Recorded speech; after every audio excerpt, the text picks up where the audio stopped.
I know मैं काफ़ी late से ये वाला वीडियो आप लोगों के सामने डिलीवर कर रहा हूँ। इसके पीछे का एक रीज़न है और वो रीज़न है कि यार वीडियो मैं ऑलरेडी रिकॉर्ड करके रख चुका था काफ़ी पहले। बट वीडियो का जो एडिटिंग था वो कंप्लीट करते हुए काफ़ी ज़्यादा लेट हो चुका था। मेरा जो डिवाइस है वो बीच में ख़राब हो चुका था। 2-3 दिन में काम ही नहीं कर पाया। धुरंधर का ट्रेलर आ गया और इन सभी के बीच में ये वाला वीडियो अटक गया। बट जैसे तैसे वीडियो कंप्लीट करके मैं आपके सामने पेश किया हूँ और इस वाले वीडियो के अंदर थोड़ा बहुत कमियाँ खामियाँ होगा, एडिटिंग में थोड़ा बहुत ग्लिचेस वगैरह होगा, तो प्लीज़ इस वाले वीडियो के अंदर थोड़ा सा आप लोग मैनेज कर लेना and enjoy this video. I know दोस्तों, इस वाले टॉपिक को लेकर बात करने के लिए मैं काफी ज्यादा ऑलरेडी लेट हो चुका हूँ। कई सारे यूट्यूबर्स, कई सारे रिव्यूवर्स इस वाले टॉपिक को लेकर ऑलरेडी बात कर चुके हैं, तो इसलिए ज्यादातर मैं बातों को घुमाऊंगा नहीं।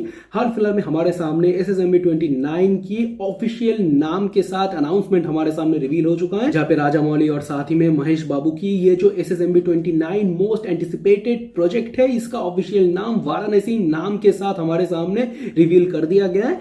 एंड जितना भी हमारे सामने दिखाया गया है मोशन पिक्चर्स के तौर से, ये लिटरली बहुत ही ज्यादा खूबसूरत है। एंड अभी के वक्त पे मैं अगर ट्विटर या रेडिट वगैरह ओपन करता हूं तो रामायण का जो फर्स्ट लुक था उसके साथ SSMB 29 की जो कुछ रामायण की फुटेजेस हैं उसके साथ कंपैरिजन ऑलरेडी चालू हो चुका है। एंड लिटरली रामायण एक तरफ और साथ ही में वाराणसी एक तरफ, इन दोनों में से कौन से फुटेज को मैं बोलूं सबसे ज्यादा बढ़िया, मैं खुद काफी ज्यादा कंफ्यूजिंग हूं। पर नितेश तिवारी को यह चीज बोलना तो जरूर पड़ेगा कि यार हाँ, आपके रामायण के लिए तगड़ा कंपटीशन मिल तो चुका है। और इस मोशन पिक्चर की पर्टिकुलर ये जो एक सीन है जिसके अंदर हमें हनुमान जी अपने विशाल अवतार में दिख रहे हैं, साथ ही में उनकी जो पूंछ है, पूंछ के ऊपर से रथ जाता हुआ दिख रहा है, और उसके अलावा वर्ल्ड वॉर जी के जैसा बानरों के फौज के ऊपर जिस तरीके से हमारे प्रभु श्री राम बाण वगैरह चला रहे हैं, देन इसके ऑपोजिट में रावण या कुंभकर्ण आ रहा है। आई डोंट नो इन दोनों में से कौन आ रहा है, बट जो स्पेक्टिकल विजन हमारे सामने देखने के लिए मिल रहा है, इससे काफी ज्यादा समझ आता है कि यार अगर फ्यूचर में कभी राजा मौली महाभारत बनाते हैं तो उनकी जायगांटिक अल्टीमेट विजन किस लेवल का होने वाला है। खैर, इन सब चीजों को साइड में रख के मैं अगर एक्चुअल अनाउंसमेंट को लेकर बात करूं तो सबसे पहले तो मैं बोलूंगा, शुरू में मुझे ये चीज लग रहा था कि यार ये AI से बनाया हुआ है, बट आगे जाके इन सब चीजों के ऊपर मैं थोड़ा बहुत रिसर्च किया, देन इसके बाद मुझे पता चला नहीं यार ये AI नहीं है, ये एक्चुअली बनाया गया है CGI से मोशन पिक्चर के जैसा। और आगे जाके इस वाले अनाउंसमेंट को मैं जितनी भी बार देखा वो देख के मुझे समझ आया कि यार AI इस लेवल का डेप्थ दे नहीं सकता, क्योंकि जितने भी सारे हमारे सामने स्टॉक मोशन फुटेजेस वगैरह दिखाया गया उन सब फुटेजेस के अंदर आप डिटेलिंग नोटिस कर सकते हो काफी ज्यादा, और उन सब डिटेलिंग के अंदर स्पेशली महेश बाबू का कैरेक्टर किसी भी एक जगह पे दिख रहा है, और उसके अलावा प्रियंका चोपड़ा की मंदाकिनी का जो कैरेक्टर है वो भी सर्टेन किसी एक जगह पे दिख रहा है। और ये जो स्टॉक मोशन फुटेजेस के अंदर ये जो माइनर सा स्मॉलेस्ट डिटेल वगैरह दिया गया है ना, ये AI किसी भी तरीके से दे नहीं पाएगा। अब इसके बाद जब अनाउंसमेंट हमारे सामने चालू होता है तब सबसे पहले तो वाराणसी का एक वाइड एंगल शॉट दिखाया जाता है, वो भी 512 BC पे, और उसके बाद वाले शॉट पे हमारे सामने दिखाया जाता है कई सारे ऋषियों मिलके एक योग्य टाइप का कुछ कर रहे हैं। देन उस योग्य से जो आग निकल रहा है उसी आग को कंटिन्यू करते हुए एक उल्का का जो पिंड है वो धरती की तरफ बढ़ रहा है, वो हमें दिखाया जाता है। और सिर्फ इतना ही नहीं, यहाँ पे आप राजा मौली जी की जो ग्रैंड विजन है यहाँ पे आप देख एंड फील कर पाते हो, क्योंकि वो जो एक सिंपल छोटा सा उल्का का पिंड है वो आगे जाके बहुत ही छोटा सा उल्का का पिंड हो जाता है। देन हमें दिखाया जाता है उसके बैकग्राउंड में एक बहुत ही बिग सॉलिड रॉक का उल्का का पिंड आ रहा है, जिसके सामने वो शुरू का जो उल्का का पिंड है वो काफी ज्यादा या स्मॉल लग रहा है, एक छोटे से चिंगारी की तरह लग रहा है।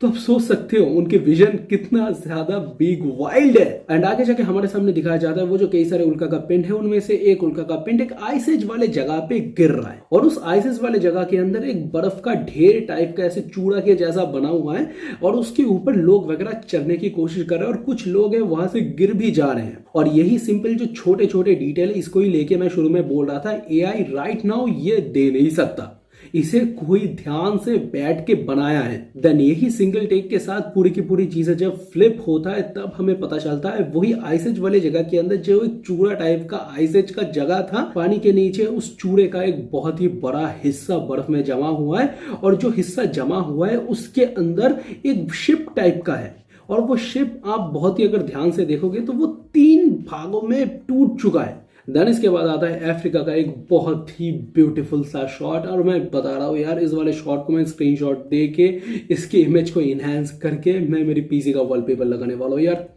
बहुत ही ज़्यादा खूबसूरत शॉट है। देन इसके बाद वाले एक शॉट के अंदर हमें दिखाया जाता है काली माता का एक बहुत ही ब्लडी ब्रूटल रूप, जिसको बंगाली में कहा जाता है छिन्नमस्ता। और मैं गूगल वगैरह में थोड़ा बहुत रिसर्च किया हूँ तो वहाँ पे भी फिलहाल मुझे छिन्नमस्ता ही देखने के लिए मिला। मैं यहाँ पे दे दूंगा विकिपीडिया का टैब, आप लोग जाके देख लेना। और इस वाले शॉट के अंदर डिटेल ये है कि यार उसके ऊपर में आप नोटिस कर सकते हो प्रियंका चोपड़ा का जो मंदाकिनी का कैरेक्टर है वो साड़ी पहना हुआ है, वो गिर रहा है।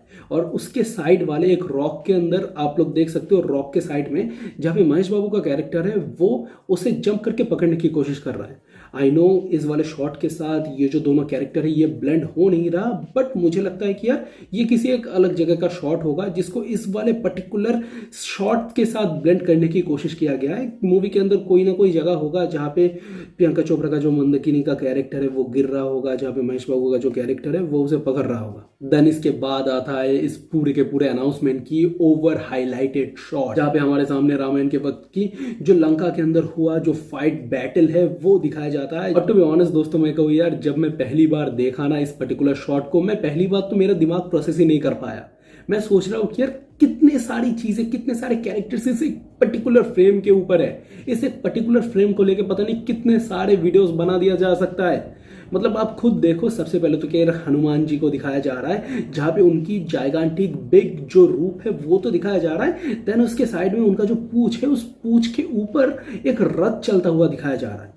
आप सोच सकते हो विजन।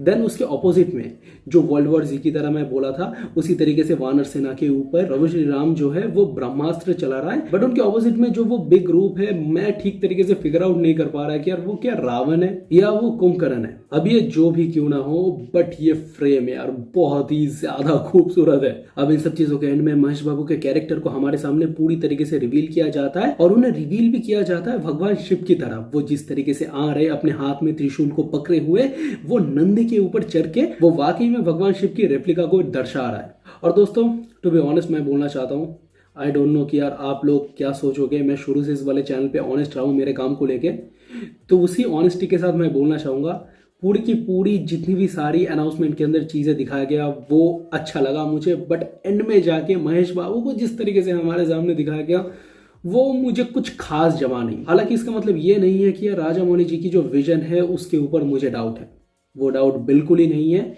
वो जिस तरीके से काम करते हैं, उनकी मूवीज जिस तरीके से होता है, वो डाउट कभी मेरे अंदर रहा ही नहीं है।